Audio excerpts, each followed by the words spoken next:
Good morning, everybody, wherever you are, and hello to a new episode of EMKAN Futures. I have an outstanding guest today, Professor Ozcan Saritas, if I pronounce it right. My pleasure, sir, to have you on the show. Yeah, thank you, Mudaffar, for inviting me for this excellent podcast series. So I'm very pleased to be here with you today. Looking forward to talking to you. Thank you very much, Professor. And let's jump into it. What got you into future foresight or future thinking in general? Well, yes, everybody I think has its own kind of story in getting into the field, because this is not like any other discipline we have, like in engineering, medicine, or physics, or something like that. Foresight is a kind of not established as an academic discipline like that at the moment, at least, but it is actually an understanding and the kind of way of looking into the future and way of thinking and designing the future. So in recent years, it's become a discipline. So there are now PhD programs, master's programs, and things like that, but it still actually retains its kind of distinguished role compared to other well-established disciplines. So like many other people, my background is different. I come from a different field, which is architecture. So I studied architecture and design in my undergraduate studies, and then I finished that, and then after that I started a master's program on project and construction management. So I was following the kind of construction pathway. But during this time, during my master's classes, I took one class which was called management theory, because I needed to take a course in English. So this program was not in English, in Turkish. It was in Istanbul. So the only English course available was the management theory in industrial engineering faculty. So then I took this one, and then by chance, luck, or coincidence, or whatever you call it, the professor of this course was retired. And then another professor came and he said he was going to talk about scenario planning. Wow. So, and I had no idea what scenario planning was at that point. And then he started talking about the future. Wow. And why future is uncertain, why we cannot predict the future, why uncertainty is a good thing when it comes to thinking about the future, and then why you can do something about the future. So you are not there just to predict it, but you can actually do something about it and you can design it. Wow. So when I learned about these concepts, and when I was exposed all the kind of tools and techniques like scenarios, all the Delphi and other kind of quantitative, qualitative instruments he showed us, I was so amazed by all this. Then actually I also discovered that it fits very well with my background as architect. So because architecture is also, it's bringing together science and technology, because you need to know what technologies are there, for example, for materials, construction techniques, what you can do with concrete, what you can do with steel. You need to understand their physical characteristics and everything. So we had a kind of engineering background too. And then you are bringing this together with humans, because you need to design some spaces that humans will live in. So there should be some aesthetical, concerns also in terms of size, spaces, colors, design, and everything. And then you are bringing science, technology, and society, humans, values, aesthetics together. This 100% applies to our futures thinking too. So it actually provided me an excellent background in terms of thinking about the future. It is not only about science and technology. We should create and design some futures that people would want to live in. And that future should involve all the kind of possibilities for human, necessary and enough spaces, good design so that they will feel good. So this is actually what I'm trying to do in my futures thinking, bringing all this Very together. interesting to hear this analogy and between architecture and I never crossed my mind that architecture have anything in common with foresight and future thinking. But it's interesting to, and it's quite a powerful point of view that actually what we are doing as a future thinking is we are trying to create those possible images of the future or preferable futures, and in the same way architecture trying to build that livable places or landscapes. It's amazing, and actually it's amazing to hear about your professor and how that completely like out of plan. You did not plan to but it's Absolutely, it's very purely interesting. a coincidence. Yeah, purely coincidence. This is actually what is good, with life. And it is also like bringing another concept on the table, which is wild card. So, like That's those that's a wild card. small likelihood, but if it happens, then it changes your life, forever. So, disruptive impact. Very interesting. Yeah. Actually, from there, I want to jump to another project, Professor, about from your perspective and your work, whether it's in academia or in a business context, what are the major trends or changes that you are seeing and it will shape or potentially will shape our future in 10, 20 years? Like Yeah. everyone now speaking about, the health issues, pandemic, but what other changes, maybe in social changes, we all know about artificial intelligence and technologies. Let me hear your perspective on that. Absolutely. Yes, thank you for this question. I think it's a very important one. And pandemic is actually only one of those events which is kind of shaping or transforming our lives. And also, it's not the first one. I mean, we should always remind ourselves that this pandemic is not the first one. There were other pandemics too. Wow. 10 years ago, 20 years ago, we were talking about SARS, and then bird flu, swine flu, which are still going in some parts of the world. And then now we are talking about COVID-19.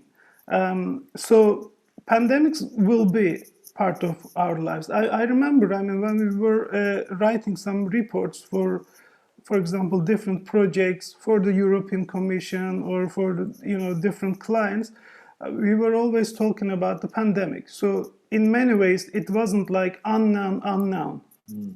It was very much unknown. So we knew that there would be some sort of pandemic outbreak, but we didn't know when exactly and how, and from where it may start and how quickly it would become a kind of a global concern, a health concern.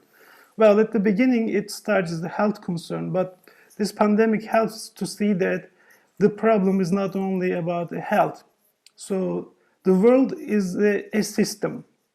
So in this system, there are social factors, technological factors, economic, environmental, political, cultural.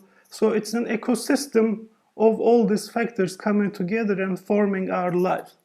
And so any change can be triggered by any part of this system. So we suddenly saw that, for example, the pandemic became a global societal and economic issue.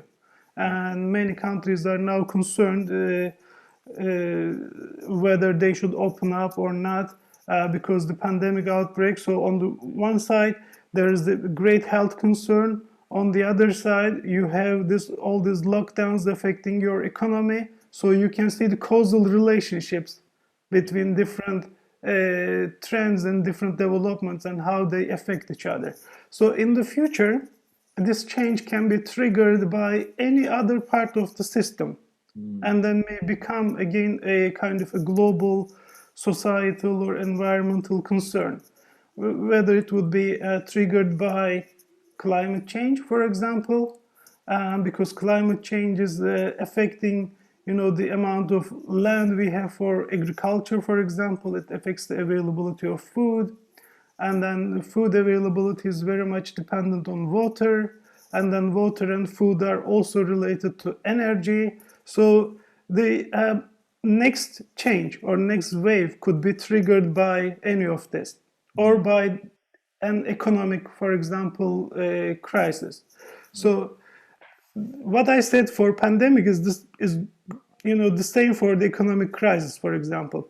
There will be economic crisis. There have been, and there will be more. So we should expect that this kind of things are recurring in the next decades to come. Okay. And so they will come in different shapes and sizes, but these are some of the factors, I think, which will continue affecting our lives. Interesting. And interesting point that you mentioned about the world being a system. And we know that from system theory and system thinking that the more we get nodes connected within the system, the level of complexity increases, right? And absolutely. With that increases the level of uncertainty or the impact of whatever change happen. It's like the uncertainty level increases. From that, I want to shed light, Professor, also on your idea about ignorance and how that affects foresight as a discipline, about how we think about the future in general. Yeah, these are very well formulated questions, actually. So again, what we understand, with this pandemic, is that in the pandemic there was no lack of anticipation. So as I said, we had some experience in the past, and we could see that there could be another one. So our systems should be ready to remain kind of resilient and robust when such a challenge comes. So the problem in some cases, of course, we always develop some new ideas and then new solutions, for example, new methodological approaches for foresight in order to kind of anticipate the future in a complex world, which is very dynamic and very fast changing. And we also see with what kind of instruments and tools we can use, what kind of evidence we can generate, and we can use this to inform our anticipation and futures thinking. But then we can anticipate some changes in the future, but it is very important to integrate what you anticipate with policy making. So I actually very clearly saw that there's a great gap between what we do, for example, as foresight researchers or practitioners or futures thinkers, and the agendas of the policy makers. This has always been a question, but it became very evident that there is a kind of lack of communication between these two groups, because you can never actually warn them enough in order to start acting. Yeah.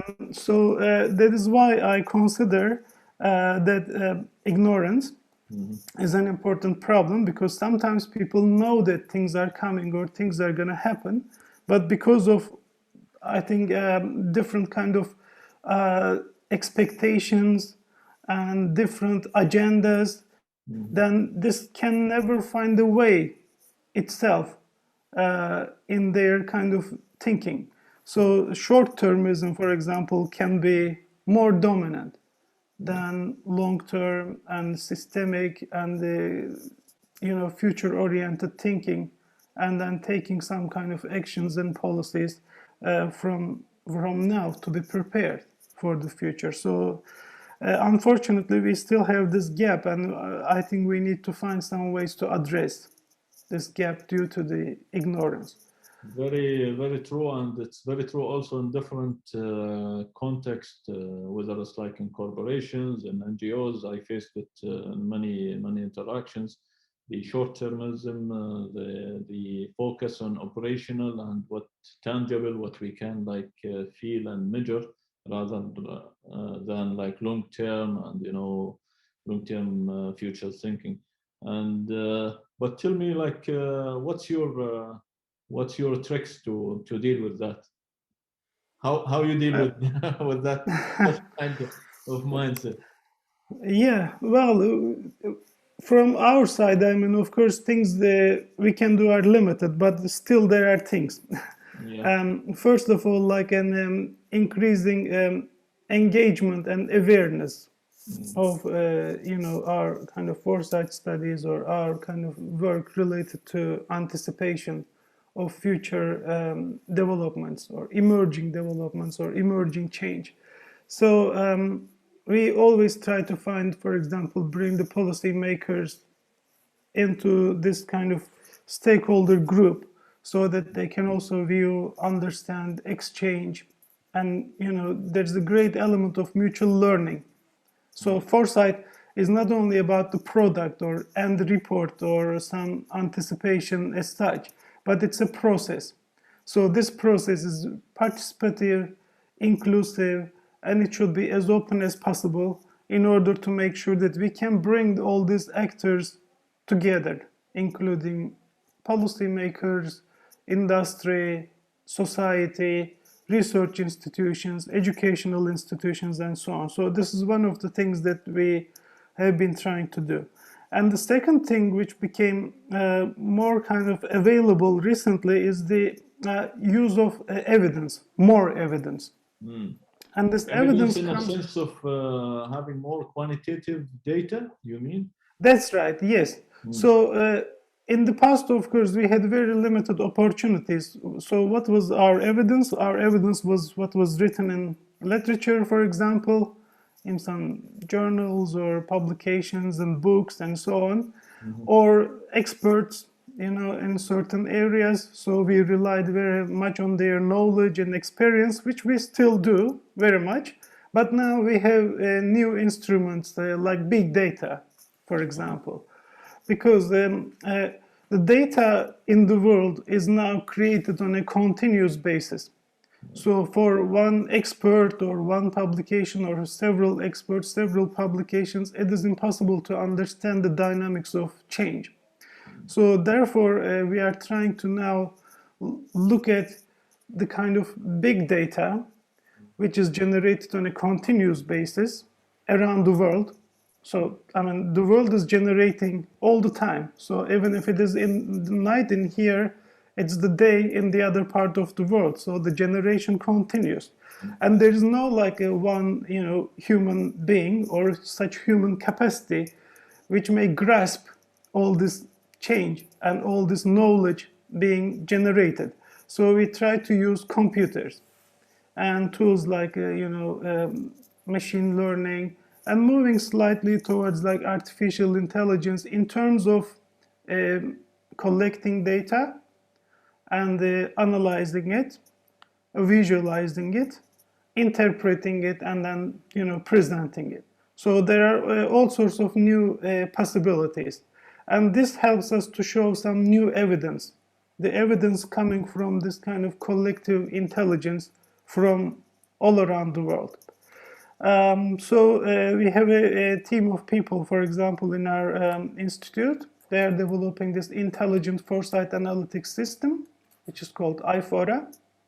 And this system is continuously monitoring different resources and then updating itself automatically with every day about 3,000 to 4,000 new kind of reports and publications, new patents, and so on. So the database holds already more than 400 million references in it. Wow. So that means actually we can do different sorts of analysis. We can look at, for example, scientific publications to understand the trends in science. We can look at, for example, patents to see what are those technologies or products coming near. And we can look at international reports, for example, coming from different international organizations, United Nations, OECD, and the others, and also national policy documents, international conferences. And there are also some ideas to look at, for example, funding, which, for example, funding resources are there and what funds are being allocated for what areas. Because if there's some money going into a certain area, you may expect that there will be some change in the future. Right, right. Yeah, And so this try to tool, bring all together. Yeah. this tool is available for the public, or it's like commercialized in any form? No? Well, the outputs are actually available. We use it in certain project, for example, and the latest one was being the South African National Foresight exercise Okay. to develop science, technology, innovation plan, decadal plan for Okay. South Africa. We just finished it a couple of weeks ago, almost like it's very new. And the outputs, some of the earlier outputs are available, but the system itself is actually for internal use Okay. because there's not like at the moment, and we didn't spend much time to create like some kind of user interface. It's now about all about some codes and algorithms running and then producing these results for us, and we are trying to visualize them. Very interesting, and it's very interesting to hear that you are utilizing, the new oil data and informing the foresight activities that you are doing. So you mentioned that data is important to provide evidence for changes, for trends, right? Yeah. Yes. But how you can, like, maybe not in a practical specificities or like details, but how can you eliminate or like separate the noise from the useful data? Because the plethora of data, it's also there's a lot of noise within it. Absolutely. Yes, I agree with you. So I always advise that you should take a data or a big data with a pinch of salt, so like as the English would say, so with some caution, because the tools are really like advancing. So every day, I mean, we can get clearer and kind of better quality of data, and then we started having some like more reliable. At the beginning, yeah, there was a very big noise, but the amount of noise is getting less and less. But there's still noise, and there are still limitations. When you do some kind of big data analysis, you do a lot of decisions, and sometimes you may actually include or exclude some of the important references, for example. Yeah, it may not cover everything. So therefore, data or big data results shouldn't be taken as absolute truth, but they should be taken as kind of a new kind of a perspective. So they should be taken as a kind of a to explain like this is what the collective intelligence is saying, and use it not only for information but for inspiration. So in the case of Africa, for example, we presented our results to an expert panel for discussion. It saved us a lot of time, first of all, in foresight, because we usually started with an empty sheet, like a blank sheet on the table, and it took a lot of time for us to build some kind of content and agenda to start a foresight exercise. But by using this kind of big data analytics, we could already put something on the table for discussion. That, first of all, saved a lot of time. And when the experts looked at it, so we still benefit from expertise. We present the results and we discuss it with them because we know that big data is not perfect yet. But they can tell us, what they say and what they expected, and some of the things that they didn't expect. So it actually enriches our agenda. So it already like fulfills our expectation, like, oh, there is something new here. There's a kind of new item is appearing, or a new relationship between different nodes of a network diagram, for example, unexpected couplings coming together. So we try to use it in this way rather than like taking absolute truth or anything like that, but to feed into our process for, let's say, inspiration. Excellent. I think, but some idea like crossed my mind while you were speaking about, the inherent or built-in biases when it comes to algorithms, because algorithms are coded by people, and people by definition have their own biases. So if the code has the biases and the data also have biases, maybe the outcome has also some kind of biases. But as you said, it's like you are not taking it as like a point of like absolute truth, rather to inform and to something to start with. I think it's, as you also mentioned, it's like a work in progress, and surely it will enhance the technology and how to eliminate those biases. Let me shift. There's many topics I want to speak about. It's very interesting. I want to speak about one of your talks. You spoke about, this trillion like tools that now in Foresight, we have plenty of tools and different like frameworks out there.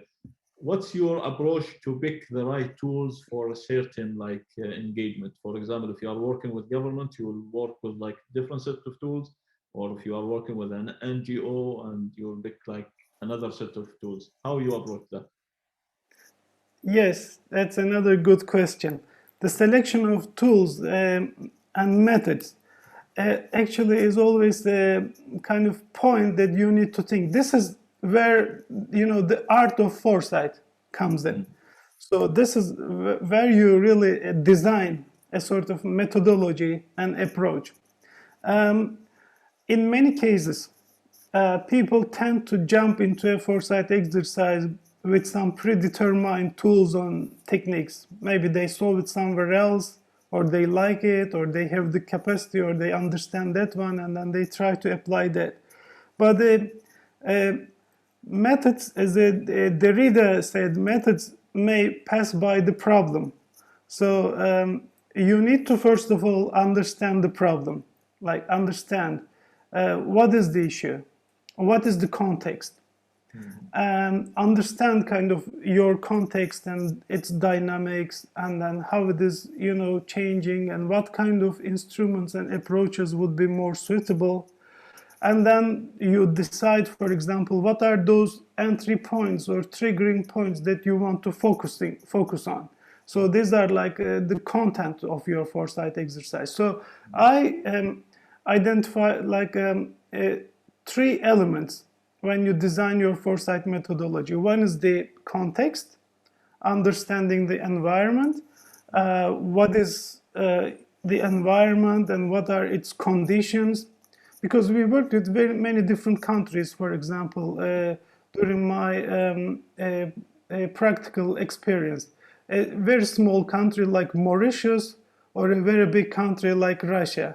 So Mauritius is a tiny island, in the Indian Ocean, and then Russia is such a big country with a lot of resources and so on.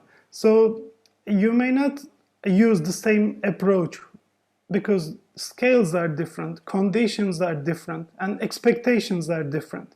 So you need to understand, first of all these kind of contextual factors.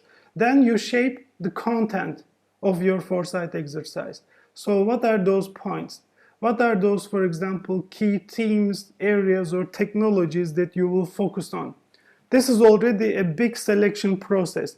For example, when you say that we are focusing on nanotechnologies, it is not only like nano for the sake of nanotechnologies. I mean, it is important to make an informed kind of a decision and choice, whether you have any capacity, you have any infrastructure, funding, or anything like that. Then you build your content, and then you design your process.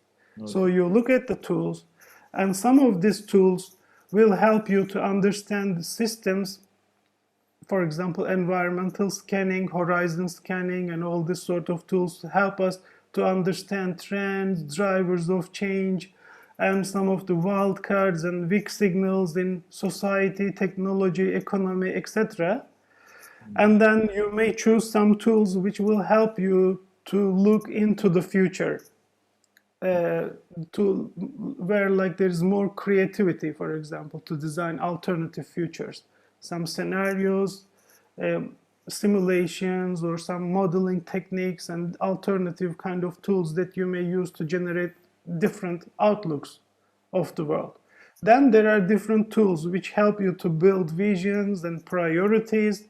There are different tools to translate these priorities into strategies and into action plans.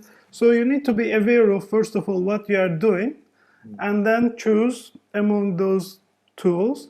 And also you need to look at, for example, how much time you have, how much resources, because some tools and methods take longer, they can be more costly, and they may require certain skills. So there are a lot of determinants. So method selection and methodology building, these are not simple.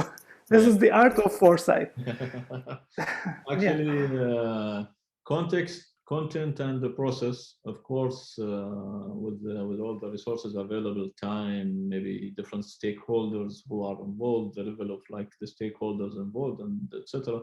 It's all important, and it is an art actually. How you can design the process or design the activity in a way that will serve the purpose that you are targeting. Absolutely. I have a question. I had an activity lately with like some financial guys team, and we were speaking about digitalization and automation of jobs, and many of them were afraid about AI and machine learning taking over their jobs. They will be replaced by digitalization, automation, artificial intelligence, and etc. Is there a fear in this domain, futures thinking or futurist, that an AI will take over the role of futurist? Will we have a futurist AI, maybe? It is possible. We mapped, for example, some of the trends and developments in the artificial intelligence, and we could see how the agenda of artificial intelligence is developing in order to kind of have like human-like systems and voice recognition, and then some deep learning and those sort of concepts, which may actually, I wouldn't say like replace, but support us and help us, because the world is a very complex place, and it is becoming more complex, and a lot of different factors interacting with each other, a lot of data is being generated, and our human capacity is not enough, of course, to deal with all this complexity. So any of these kind of additional tools and technologies are welcome. So I would prefer not to be afraid of that, because sometimes, there are like these slogans, or developments. I mean, some people say that there's a singularity. So there will be computers smarter than humans and things like that. Singularity is near, singularity is nearer. It is getting closer, it's almost there. So scaring people like with those very smart computers and so on. But at the same time, I mean, our human capacity is also improving. So there are all sorts of technologies for enhancement of humans' physical and cognitive capacities too. So I believe, and would like to believe, that future lies in the human-computer collective intelligence. So they will go together. So we are actually trying to kind of bring these two possibilities together to increase our abilities, cognitive and physical abilities, to deal with the future. So we should just make sure that all this artificial intelligence, robotics, and other tools are developed kind of by not only like focusing on the technological aspect, but also focusing on human aspects and legal aspects and all sorts of ethical questions which are raised by them. So we should really strive for bringing together these two systems for a joint and competitive and collective intelligence. I would say. Actually, this is like a big debate currently happening about, shall we trust the technology? Shall we trust the people who own or create the technology? Does they have like a way much power than they're supposed to have? Like those tech giants, they have now immense power, immense resources. And this is like, I think this is the debate that we shall have, and we should have actually, in order to have like a future that we all aspire to. This is not a wishful thinking, rather it's like, it's a must. I think it's a must. It's not anymore like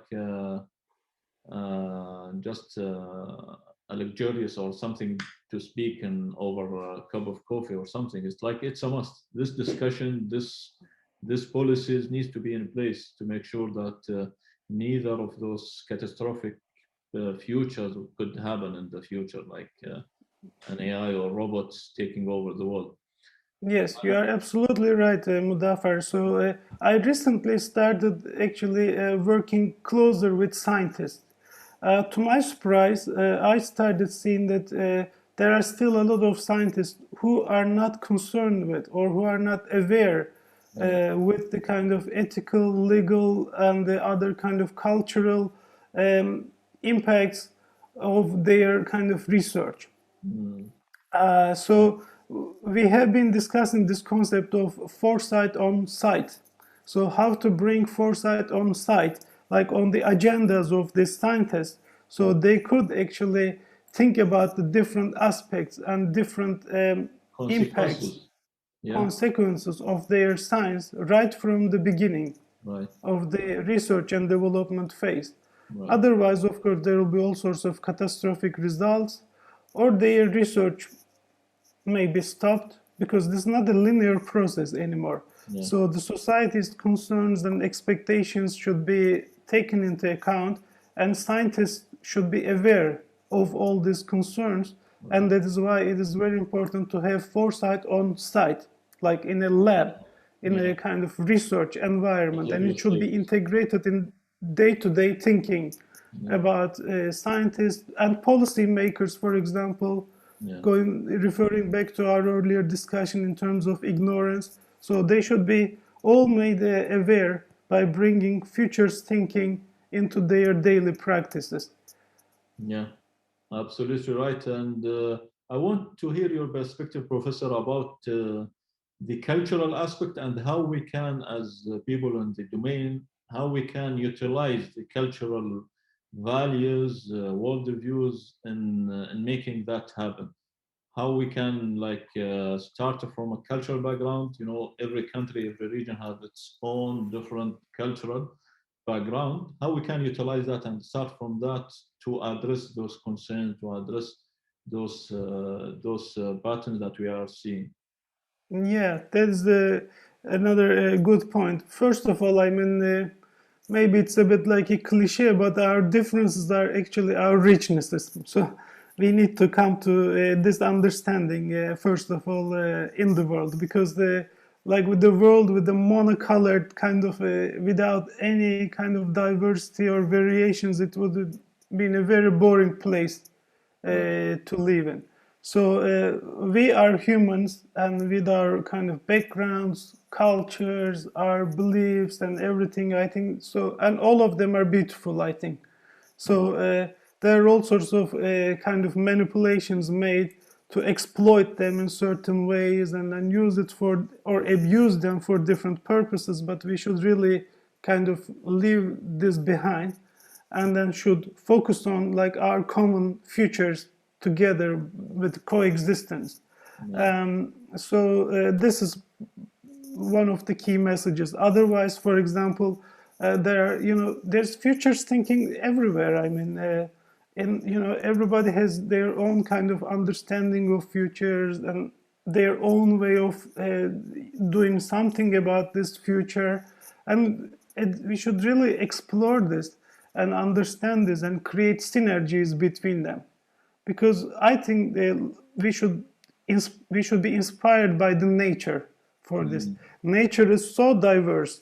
There are so many different species in it, and how they live in kind of harmony. And the biggest problems of humans is that we don't learn, I mean, from the nature, and we challenge it, we confront it continuously and exploit it, but we never actually consider the nature in terms of its kind of harmony, coexistence, and then it's kind of order, sometimes chaotic, but there's an order in this chaos. So once we start actually exploring all this and develop our understanding, I think then we will learn that our differences are actually our richnesses, and we cannot live without our differences. because we live in different places, different geographies, different resources, different systems, and all this actually, are the things that make us ourselves, to build our identity, and we will exist as long as we can keep this. Yeah. So I think you are not in favor on settlement on Mars. We shall fix our problems here, or go find another planet. What do you think? Well, as long as we don't export our problems to Mars, I'm not against that. But we should make sure that we don't bring everything. I mean, like all this, our current way of thinking, for example, into Mars. If we look at Mars, for example, from more exploitation kind of perspective, then we will definitely fail there. If we look at the Mars with the possibility of coherence and coexistence, and from this sort of cooperation perspective, then we will win there also. So I'm not against that. That is very good. It's very exciting. So I think this sort of things should happen and continue, because we just push the boundaries of our thinking. But some people are arguing that instead of investing this huge amount of money just to go to Mars and something that might or might not work out, we should invest in like ending poverty, or like working on climate change issues, or all of this stuff. Yeah, I think we are. In the world, there's whole amount of money spent for all sorts of unnecessary things which could be directed into that direction. It's not only like space research is a waste of money, but there are so much money wasted in other activities which could be directed. Because what is interesting with Mars and cutting edge science is that if we look at the history, a lot of innovations in our daily lives originate from this sort of cutting edge research. For example, in the past, this was like a defense technologies, right? So all this, for example, internet and remote kind of connection technologies, mobile technologies, all these are coming with the previous research on defense. And now I'm hoping that we don't have to develop some new weapons and new things, but direct our energies for again cutting edge science in other fields like space exploration. If it is constructive, it may actually help us to deal with different challenges. And we may address some of the problems in our planet by using this technology and this sort of thinking. So from that sort of perspective, I don't think it is a waste of money. But for example, if we don't invest in, again, new weapons and then finance new wars and things like that, this would be enough to feed our people and populations to have a wealthy and good lives, better lives. We shouldn't displace people, just provide them necessary sources, not to give them like everything ready-made, not to give them the fish, if you like, but to teach them how to fish instead of how to live in certain conditions. I want a professor to apply your thinking on how to identify a hype on this Mars exploitation. You mentioned a lot of in your talks and your lectures about how can we identify if certain trend or change is a hype or not. Can we apply that on Mars exploitation? It is possible.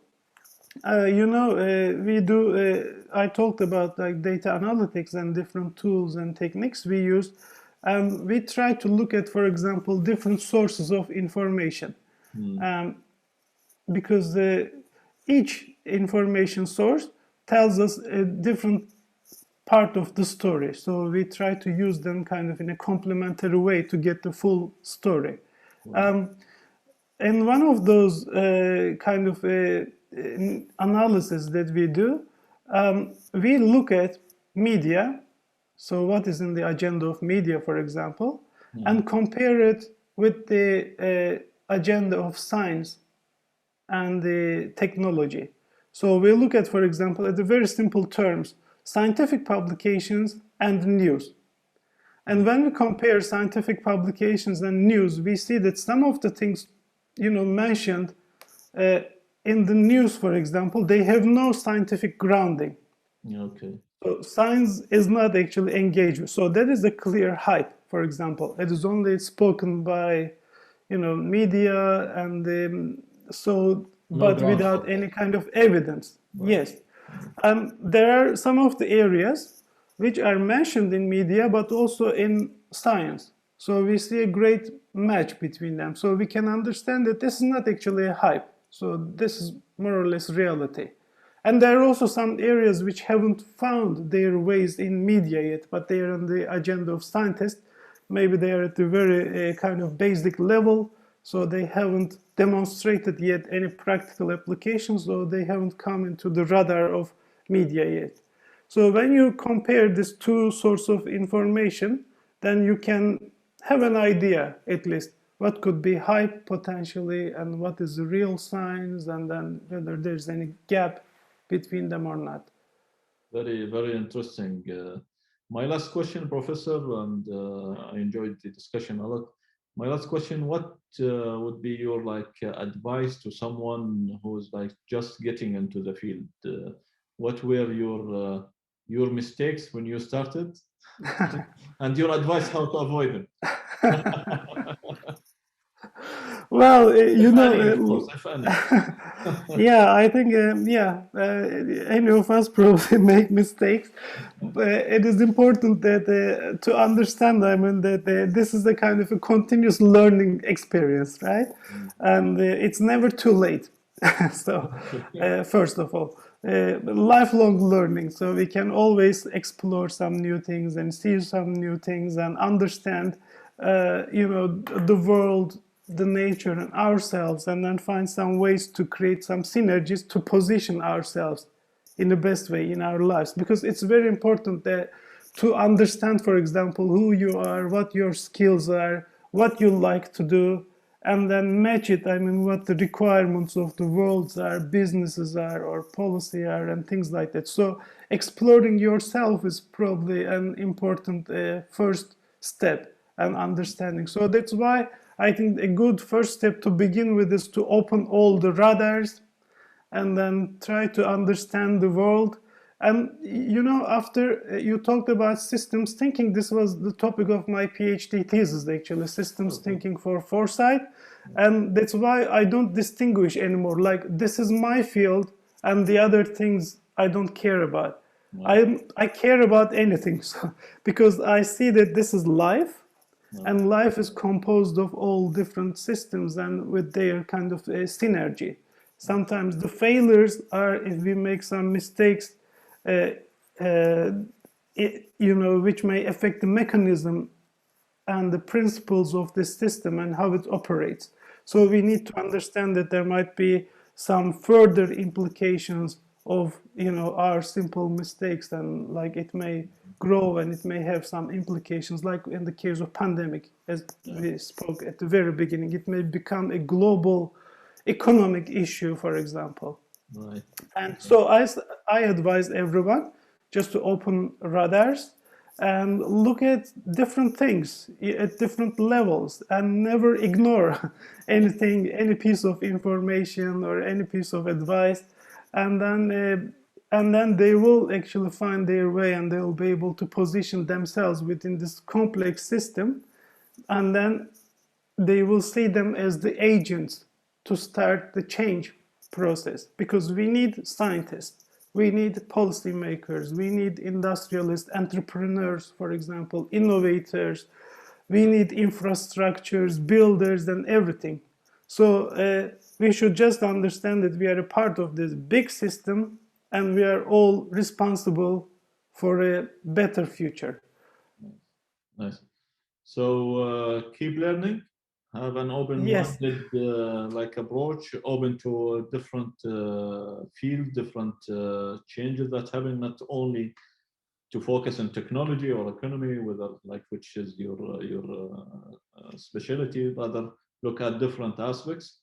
And I can add to that is also you need to understand that what is your biases when you are like looking at the future. I think this is important because if I have a certain worldview, a certain bias, I need to understand those, and I need to understand it maybe in relevant to what you are speaking about, system thinking, how that relates to different systems, and how that can be utilized in the activities or the work I'm doing. Absolutely. Those shouldn't be barriers. I mean, they can be utilized, as you said. I completely agree with you. Right.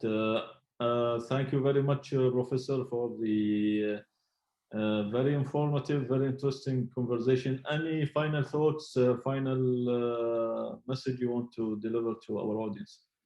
Well, I think I've communicated a lot of messages for this time, and I will save some of them for next time. So I'm hoping that this is not the end, so we will continue talking to each other. Sure. Thanks a lot, Professor, and for sure we will have other episodes, other collaborations in the future. Thank you, Mudaffar, for the opportunity. It was a great pleasure to talk to you. My pleasure.